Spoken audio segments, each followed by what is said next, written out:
Today on the F Word, we talk a possible Mario animated movie. Not sure if we want it, but I think it'd be better than a live action, right?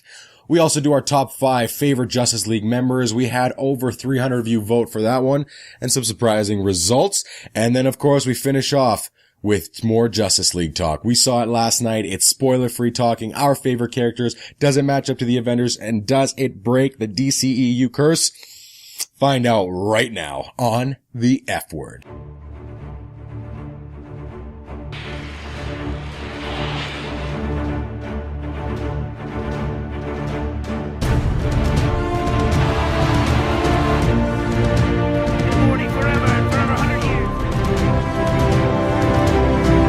She with you? I thought she was with you.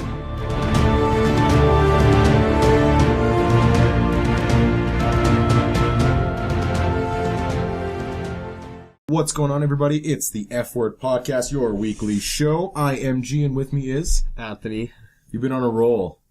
This is what? We've done 3 videos, 2 of which are going to be posted in the next couple of days. And you're on the show again. Yeah, I know. I have to make up for all of this time. You're back in full form. It's been me and Nick, and the one time I was by myself. That was, I liked it though. It was interesting. I had a lot of trouble trying to find out what to say because I had no one to bounce stuff off. It's a lot harder than you'd think. So, we're going to start the show off with a little bit of Mario news. Anthony, you messaged this to myself and Nick. Yes, I did. What is the news? So, it has been revealed, I think I forget the studio.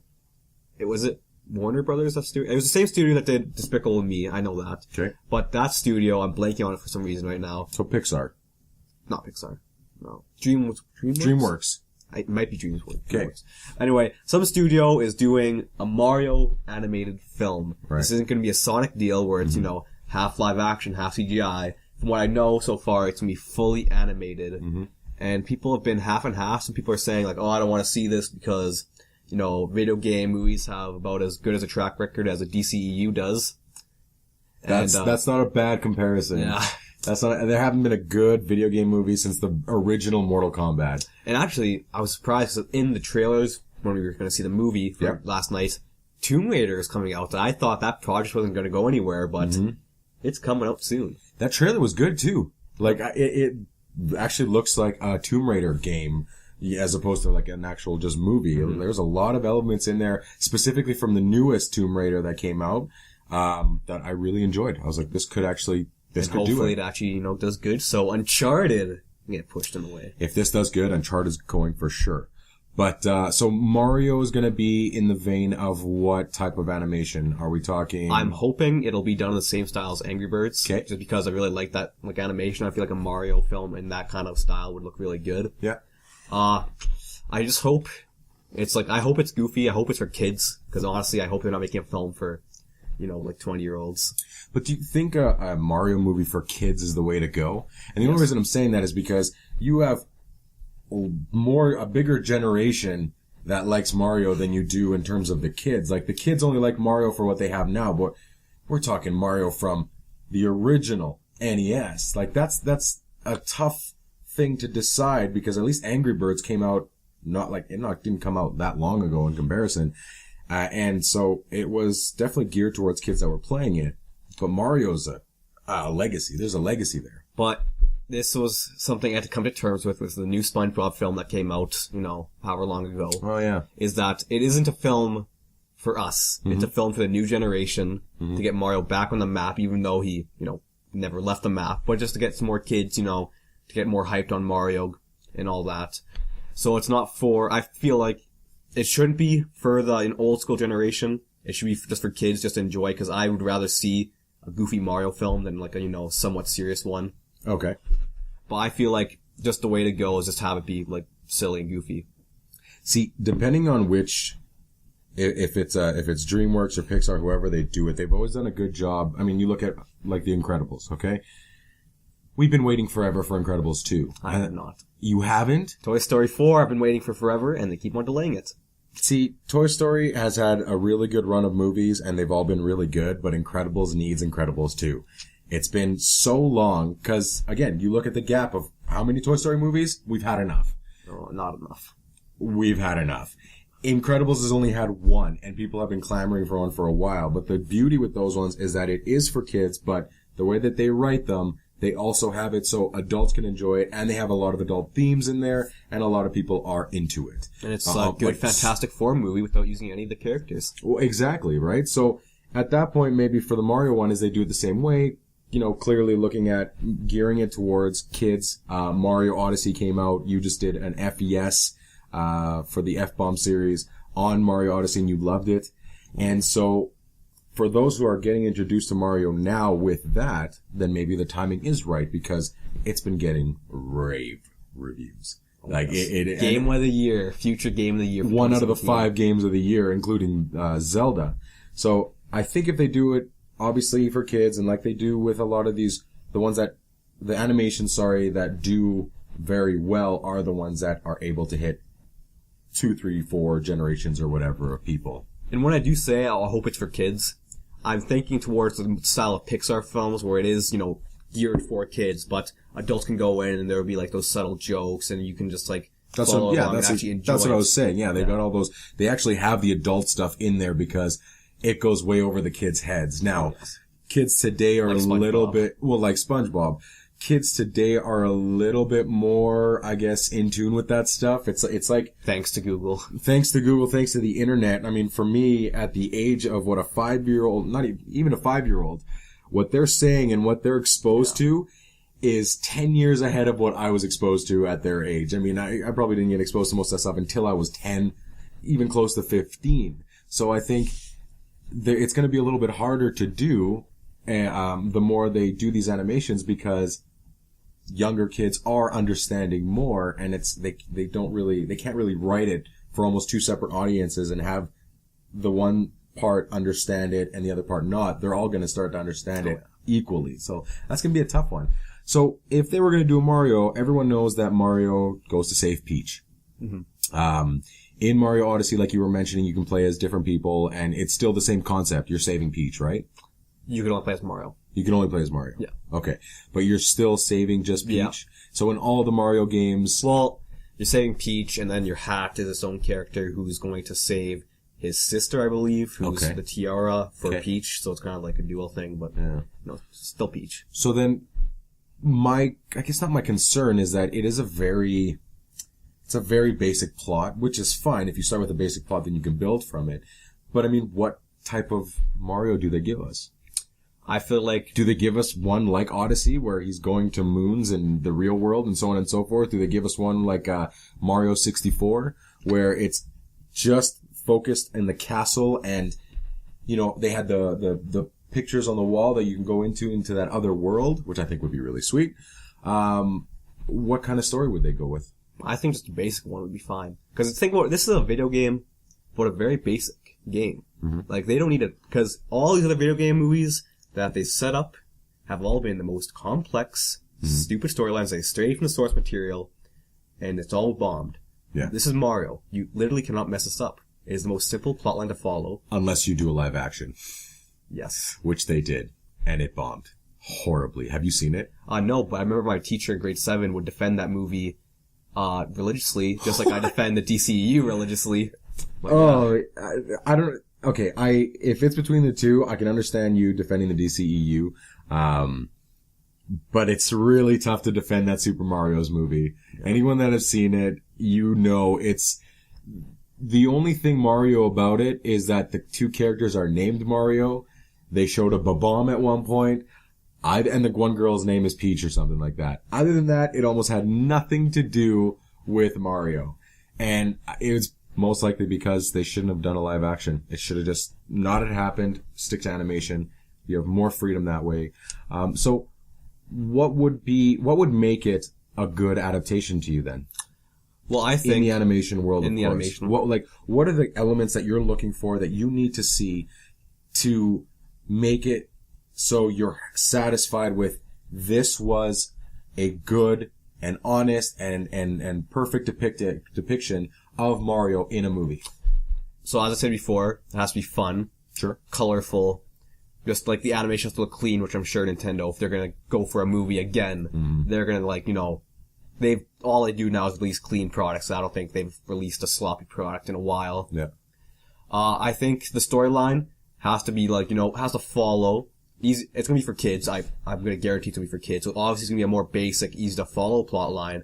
But I feel like if you kind of did a Mario 3D World where you kind of threw in Peach and other characters with Mario and Luigi instead of them going to save Peach instead, I feel like that'd be better just so you have a strong female independent character instead of one just getting saved. That's a good point. I like that. I like that a lot. So not having her being the damsel in distress, actually being a badass and helping them obviously stop Bowser and his minions and stuff. Also, they gotta have the power-ups.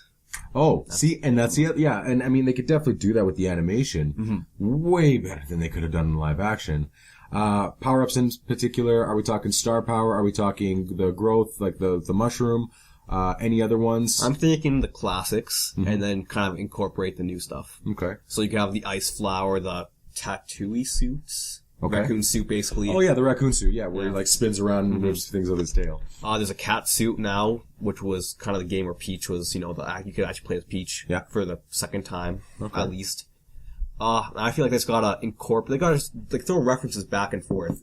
Even if they could, like, kind of throw in Nintendo characters somewhere in the mix, like as a little cameo. So almost like a Lego Batman type, where you do have the rest of the Nintendo world just kind of there and they can incorporate them. So then, speaking of that, do you get Lord and Miller, who did the Lego movies, to do this one? I think he could do it. Just because if you see the Lego movie, obviously it was one of those kids that was meant for films that more adults went to and liked. I saw Lego Batman this year, and that was, I don't know if it was the same director, was it? Lord and Miller, yeah. They're the two guys, So, then, obviously that was another good film where it had the crossovers subtly, but it was still a Batman film. So if Nintendo does pick him up to do this film, which I feel like would be a great idea, I think it would work out really well, but Nintendo has to be willing to play ball and not just be their strict self saying, you know what, it's a Mario film, that's it, you gotta follow these rules, don't make any changes, don't make Mario, look bad, you have to make him be the good boy, so. And Luigi has to be in the film. Luigi will be. So let us know what you think. Are you guys excited for a animated Mario movie? And do you think it'll actually happen? Do you think it'll happen? If you do, which directors would you like? What animation style would you be into? Right now, before we move on to our next topic, we've got our top 5, which you're gonna finally do a top 5 after a while. Top 5 favorite Justice League members right now. Hello everybody and welcome to the top 5 for this episode, which is top 5 favorite Justice League members. This included the ones from the movie, and just, we added 2 extras, Green Arrow and Green Lantern, just because those were the most requested ones I've seen. Coming in at number 5, we had Wonder Woman with a total of 17 votes. So, no love for Wonder Woman, except she got a lot in the film and in reviews. But, coming in at number 4 was Aquaman with 26 votes, which was surprising. I thought Wonder Woman would definitely be above Aquaman in this case. Coming in at number 3, we have Superman with only 28 votes, just barely scraping by Aquaman, which again, this whole list surprised me in total. Coming in at number 2 with a total of 89 votes, surpassing everybody else on the list, was Batman with, 89 votes. Yeah, I already said that. But Batman did not surpass this one man who came in with a total of 123 votes, who was the Flash. This was very surprising to everybody on the team, just because he's more of a new guy. Not a lot of people kind of in the modern day really know about him except for the TV show. But he's been a fan favorite from a lot of people I've talked about, especially in the film, so good for you, Flash. Good for you, Flash. Coming in from our team ourselves, our top 5 just goes, I'm gonna start off the Trinity. It's gonna go Batman as number 1, Superman number 2, Wonder Woman number 3. Coming in at number 4, we have Flash. And number 5, just for the overall film, after I saw this, I gotta show some love to the guy, even though he only got 5 votes on our poll for this from you guys. Cyborg. He's a really useful guy, really like him. Now getting to know more about him. I want to learn more about him, and I'm excited for his solo movie. If it ever comes out, keeps getting pushed back by all the useless ones that DC is releasing. That's been the top 5 this week. Thank you guys so much for voting. I believe we had 313 total votes. And, not a lot of you guys are gonna come and watch this. But, maybe we can hope. Just like Justice League. We'll look up in the sky, see the S that stands for hope. Once again, thank you guys so much for voting. Keep on watching. We got a great Justice League filled segment for you guys to watch. So Justice League. We top 5 as we saw. I was very surprised. I didn't see that happening. I didn't think that the Flash would take it that much over everybody else. I didn't think Cyborg would get shit on as much as he did. Well, he was pretty close. So we saw it yesterday night. We put out our spoiler review because everyone will probably see it this weekend, so you're going to get a chance to see a spoiler review. A few things. One, let's talk about the movie in a spoiler-free way, and also we'll talk about our highlights, favorite characters, and does this break the DCEU curse? Spoiler alert, it doesn't.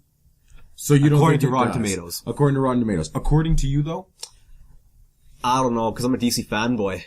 Every film Doesn't matter. Like I said, I'm nor a Marvel or a DCEU fanboy. I just like the good movies. Okay, that's why I think Wonder Woman is top. It's amazing. And I was going into with high expectations. You liked or loved Batman v Superman. Yep. And you also love Justice League. Yes. And again, most of it is on the basis of the fact that you got to see your favorite characters finally on screen together. Mm-hmm. See, and for me, that was cool, but I'm still looking at it in the sense of the movie. Now, this is better, I think, than BVS. Yes. And there was a lot of really cool parts. There was more cool parts in this than there were in BVS. I mean, and it's naturally going to happen because you got 5 people in it. You gave it a 7 out of 10? Yep. I gave it a 5 out of 10. And a lot of it just had to do with a lot of the editing, the CGI. They really screwed up on the Henry Cavill thing. I mean, they should have just given him the mustache, let him do it. I mean, and I'm surprised because every scene he was in is CGI. So, and the contract that they had with the Mission Impossible, like the Paramount stuff, was after they already shot principal photography for Justice League. So, that must mean that all the reshoots had to do with Superman. Yeah, they did. Like, and that's crazy to me. It just seems crazy. Was this suit different too? I feel like the S was lighter. Like, the S was a little bit more different. Silver, not like a natural yellow. See, and that was the other thing I was going to say. In terms of the costumes, Batman's was good. Superman didn't wear his specific costume. The black one? Yeah. Yeah, that would have been awesome. They gave him the pants. So that was cool. The black, just those were those are just pants that he came out from, right? But I think that was their way pants. Of doing it. Yeah. I mean, buried in them. I know, but again, he was just wearing those. Favorite member. Okay, so we sorry, before we get to that, we know that this doesn't break the DCEU curse. It's completely divided. It's less divided or divisive than Civil War. As a term, because they divide. The teams divide. They fight. Doesn't apply. No, it was a good pun though. Doesn't apply. It was a good pun. You got better ones. It was quick quip.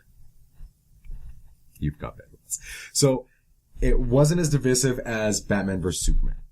Okay? I'd say it was pretty close, because this is like basically 50-50. You either love this movie, or you like... But the other one was, like, Rotten Tomato score is 28% or less on Batman v Superman. And the thing everyone has to remember, Rotten Tomatoes is an aggregate scoring website. It had, like, they don't control anything. It's a culmination of other critic reviews. Positive ones get fresh, negative ones get the rotten. That's how it's done. So you can't go after Rotten Tomatoes. However, and, Warner Brothers does own a portion of Rotten Tomatoes, so don't go around saying Rotten Tomatoes hates Warner Brothers, because that's another thing. It wouldn't make sense, right? So for Rotten Tomatoes to have, for Warner Brothers to own Rotten Tomatoes, you'd think that the scores would skew in their favor. Exactly. Right? Or they try to do that. And they even released the article just really quick saying, like, cause they're trying to, like, say we're not biased, cause technically speaking, we've given more, like, DC, like, properties in general have a higher, like, percentage rating than Marvel does. I think it was 67% for DC in terms of, like, just, like, the overall rating. Okay. And then Marvel's was, like, 66 or 65. Yeah. You're talking about how many reviews are actually out there, or talking about, like, it's the like positive all, or like, negative? from all over, like, every Right. DC film, animated, like, Dark Knight, all that. Oh, okay. Yes, yeah. Okay, that makes sense, yeah. So, don't listen to the Rotten Tomatoes. I would say, and for Don't me, listen to anybody. Just go and watch it. Make I your would own say opinion. go and see it. I would definitely say go and see it still because to keep the superhero genre that we love so much alive, you have to go and shell over your money. We will continue to do. We were like, you messaged me the scores the morning of, and I'm like, I don't care. I'm going in there wanting to like it. Unfortunately, I didn't like it as much as I wanted to, but whatever. Just go see it anyways. So we're gonna get into some of the positive stuff though. Favorite character did you like, or which character did you like the most out of the team? I'm gonna say I liked all the characters, but I'm gonna say the one character that stood out to me the most that I thought I would hate was Cyborg. I know, we were talking about this yesterday. Exactly. Surprising. Booyah. That was, like, it was surprising. And I'm surprised how much dialogue they gave him too for someone who seems like the lower end as per our poll, in the totem pole of the Justice League. But yeah, I completely agree with you. Mm-hmm. And he was the most useful, as I said in our review yesterday. And it's just like, he didn't really need the spotlight. He's just useful guy. That was the thing. Because he was useful, it's almost like he needed to have those lines that he had anyways because he was so useful and because he was tied into what was going on. I want to say the one character I was most disappointed with was Aquaman. Me too. 100%. He was like, because as I thought that he was going to be like one of the main characters, like he was going to be like, you know, in BVS you had Wonder Woman, Batman, and Superman. I thought he'd be like replacing Superman in that sense, but he had a couple lines, and when he did, I didn't care because I just didn't care for him. Well, I wish there was a thing in the trailer, and everyone's seen the trailer, so this isn't a spoiler, where he's drinking that whiskey. That should have been his intro, because it wasn't. There was an intro before that, where was also in the trailer, where Bruce Wayne is going to see him, and he goes, "Hey, I heard you can talk to fish," right? And so the way that they put those together, it would have been way better for them to introduce him as the most badass way possible with that scene, in my opinion, and then continue on with that, because I was really hoping he was going to be, like I said, that Hulk, that when Hulk had his moment of I'm always angry, I was really hoping he was going to have a moment like that where he just raises the sea and just drops the water on everybody. And there were no fish. There was no fish. Yeah. And even Amber Heard, who played Hera. Yeah. She was in it. Mara, sorry. She was in there for all of, less than 30 seconds. Wasn't supposed to be in it for long. But no. I'm pretty sure they're married. Yeah. So what was the deal with that? Because I'm not going to spoil much, but they had like this huge tension, this one like... It was like they were brother and sister. Mm-hmm. It felt more like they were brother and sister than they were married. One thing I did like was the way they talk underwater, which I was confused about. Oh, yeah. I'm not going to spoil it, because obviously... But I thought that was just really cool. Yeah. So, Aquaman disappointing. Cyborg, you and I both agree that... I mean, he wasn't our favorite. My favorite is probably going to be Wonder Woman still. Oh. Wonder Woman, between the Wonder Woman and the Flash, I felt a lot of the jokes that the Flash had didn't land as well as I wanted them to. Because they were all in the trailer. No, not even because they were all in the trailer, because there were a lot that weren't in the trailer, but it was almost like there was a lot of times where he was trying to be too funny and it just didn't hit. Also, one thing I want to add about the Flash is that I find the way that he runs the stupidest thing I've seen in my life. He felt like he was like this. It was like he was speed walking really, really, really fast. Like, I don't understand how, like, you have to run when you're, running that fast, but I'm pretty sure you don't run, no hate to Ezra Miller, okay? Like, I'm just saying, he runs stupid. Things were flailing, it just looked like his legs were, he looked like Gumby trying to run really fast. I guess they could say, well, it's just he's the Flash, and he's just learning how to do all this crap. Depends how long he's been the Flash for. But I'm saying... They gotta fix that real quick. Yeah. It looks like he took a dump in his pants. Yeah.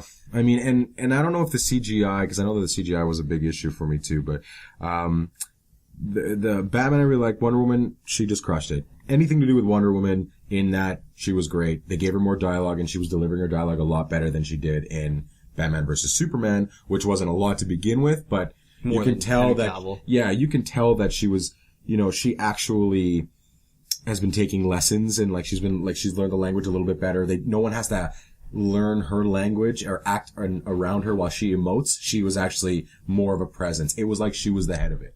Batman was there, of course, but I felt like she was the leader of the Justice League, which was really cool to see. Well, yeah. I won't get into it, but... Yeah. Superman, I wouldn't say was a disappointment because he wasn't. One of my favorite scenes in the movie involved him. Oh, yeah. And we're talking... This scene alone just the way that they shot it, go see it because you have to see it, is almost worth the price of admission. And you will know what scene we're talking about. You'll know exactly. Like, still when I think about it, and there's there's 2 seconds there where just the way that, I can't go into it. That scene alone almost puts him as my favorite just for that. But, I'd say go Wonder Woman, The Flash, Batman, and then Cyborg, Wonder Woman, Batman, Flash, so on and so forth. So I would definitely say that. Really quick before we end, I'm gonna say it doesn't compete, but does this compete with Avengers? I'm gonna say Avengers. It's kind of like comparing Heath Ledger and Jared Leto, because obviously that's a good point. Avengers started it all. Mm-hmm. Okay, and this comes from a DC fanboy, so everybody just chill out. Avengers started it all. Justice League, they rushed it just because they knew that superhero genre is slowly closing. So they kind of had to get it out there. It's getting there. But they did rush it a lot, and it kind of felt like at times a lot of stuff was really too convenient with characters just kind of showing up out of nowhere. Okay, yeah. Which happened quite a bit now that I think about it. So I'm going to say Avengers. Avengers is better. Just because, honestly, that was the first time we ever saw people kind of cross over all at once. Okay. But I'm going to say Justice League has potential with Flashpoint Paradox and all the other future things they're going to do. Sure. With the sequel that I have no idea when it's coming out now because they keep on adding pointless solo films for some reason. But I'm going to say Avengers is probably better in a sense just because it started it all. See, not just that it started it all for me. It was just better edited. Yeah, for me it's just a better movie. Even if you were to take out the superhero aspect, which for sure you definitely need it, otherwise you have nothing there. It was these outsiders that come together, they have their conflict, and it wasn't anything crazy. It was still very much by the numbers, right? You've got your outsiders, they have their introductions, which was really simple but very cool. Brought them all together, great, this is great. And then it led into our third act, which was great, big, and awesome, okay? Batman v Superman was close, but they just didn't do it. So, yeah, that's kind of, I don't think it's a competition yet, but I think there will be a movie that will compete against it. I'm putting money on it. The DCEU is going to kill it because right now they're an underdog. And everyone loves an underdog. And one thing I want to say is that I feel like Justice League did have more memorable moments for me than Avengers did. Really? Yes. That's up for debate. This was the F Word. I'm G. I'm Anthony. And we are out.